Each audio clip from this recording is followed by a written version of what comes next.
Ousmane Sonko qui a choisi le président. Si demain Ousmane Sonko choisit un autre comme président de l'Assemblée nationale, ça ne posera pas problème. Et d'autant plus, ils ont 130 députés. Et ces 130 députés, vous n'avez qu'un ben say, qui vous n'avez président. Mais pour moi, ce serait même comprendre bon schéma la ñuy wax Sonko premier ministre bii moo ko dig na ci toog na ko téye d'ailleurs booy seet Sénégal sax ñi fi nekkoon premier ministre ci lañ commencé woon di yóotu affaire bi premier ministre poste premier ministre moo gën a valorisant parce que tu es plus présent sur le terrain et Sonko c'est un homme d'action, un homme de terrain. Alors doyen Ciré sa gis-gis ci mbir moom. waaw bon pour man am na ñaari jàngat benn réflexion du point de vue politique ak benn réflexion du point de vue technique. La réflexion du point de vue politique moom la Olof Ndiaye ni wax naan Sonko moom cëggal ku yow ndax ku bëreeg PDS daan ko ñaari yoon ku bëreeg APR daan ko ñaari yoon ku bëreeg Amadou Ba daan ko ñaari yoon ñi ci des muy course ak ñoom raw leen ba sànni karawaas ga xam nga kooku moom kenn du ko ni foo jëm mu xam na fu mu jëm ndax loolu choix politique am la quoi parce que du toog ba ni këtt ni jonn yaakaaruma du point de vue Ousmane Sonko day toog ba ni këtt ni jonn intégré woon na scénario bi quoi mu gagné et cetera kon donc côté boobu moom li ndongoloo di wax ci woy wi quoi mooy tànnal boppam xam nga donc ça c'est la dimension politique. Maintenant mu ñëw la dimension technique c'est là où ça devient intéressant. Ba avant le 17 novembre Ousmane Sonko était un premier ministre nommé. À partir du 17 novembre Ousmane Sonko est devenu un premier ministre élu. Et peut-être dorénavant, il est à la fois un premier ministre nommé et élu. Je m'explique. Tout le monde sait qu'un premier ministre, il est nommé. C'est une fonction nominative. Qui te nomme, c'est le président de la République. Mais chez Ousmane Sonko, depuis qu'il est arrivé en politique, c'est de l'inhabituel. C'est presque, j'allais dire, du jamais vu. Et donc, l'élection Idemeni, c'était l'élection d'Ousmane Sonko, fondamentalement. Ousmane Sonko a fait une campagne présidentielle. Il a battu une campagne présidentielle. Le risque stratégique... Très juste. Voilà, le risque stratégique qu'Ousmane Sonko dit, de son propre aura,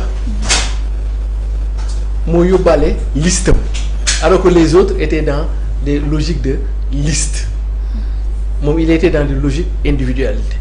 Et donc, individualité, avec Daradiam, avec Dayom, il faut faire ça. Et donc, ça veut dire quoi? Que Ousmane Sonko, mon fallu, Diomaye, mon Johan Diomaye, Sénégalais, il falco. Et donc, Diomaye nommé comme Premier ministre, il devient un Premier ministre nommé. Mais la particularité, pourquoi je dis Premier ministre élu, élection c'est sa victoire d'abord, personnelle à lui. Et dès lors que c'est sa victoire personnelle, il tient l'Assemblée nationale parce qu'il est majoritaire à l'Assemblée nationale. Et il tient les rênes du parti majoritaire à l'Assemblée nationale. Et donc, si je analyse du point de vue technique, je me dis que l'oyor va pareil, ak fo nek va pareil, est-ce que jarna demat?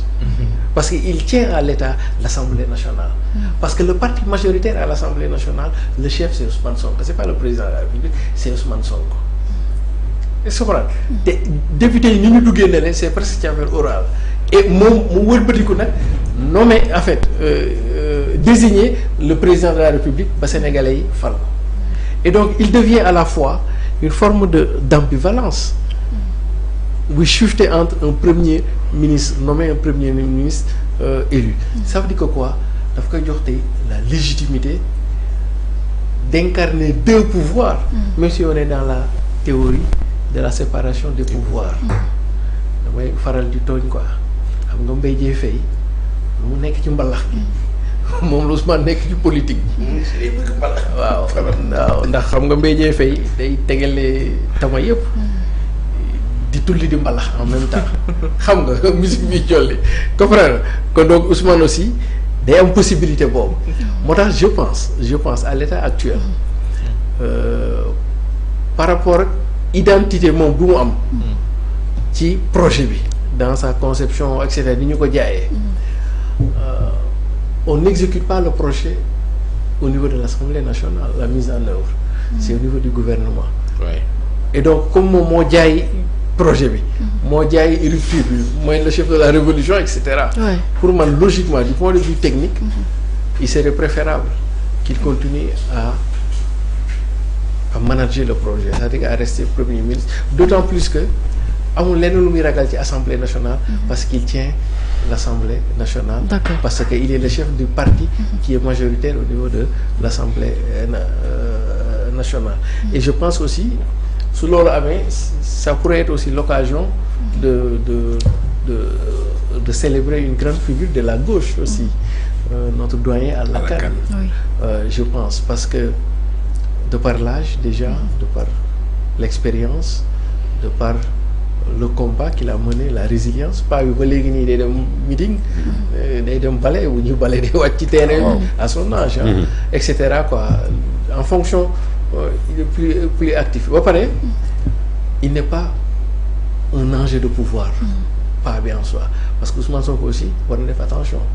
Parce que l'Assemblée nationale aussi, c'est un enjeu de pouvoir. Bon, fait quelqu'un aussi, on va faire quoi on sait jamais. Comprendre nga mën na am affaire yu muy bëgg quoi te pas boobu xam nga bëggul namul dara quoi comme on dit mais mën nga fa teg koo xam ne parce que Assemblée nationale dañoo am budget non mais loolu moom dañ koy dindi. waaw c'est des ressources de guerre extrêmement importantes. fonds alloués. Voilà les fonds etc. Et donc moi je pense que selon la belle formule comment il s'appelle encore il nekkoon jëf jël. Non, son second Tine, comment il s'appelle Tine? Moussa Tine. Quoi.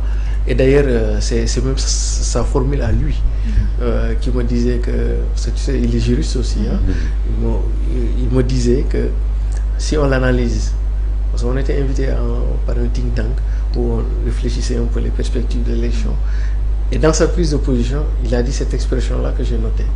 Il a dit que jusqu'ici, Ousmane Sonko était un premier ministre nommé.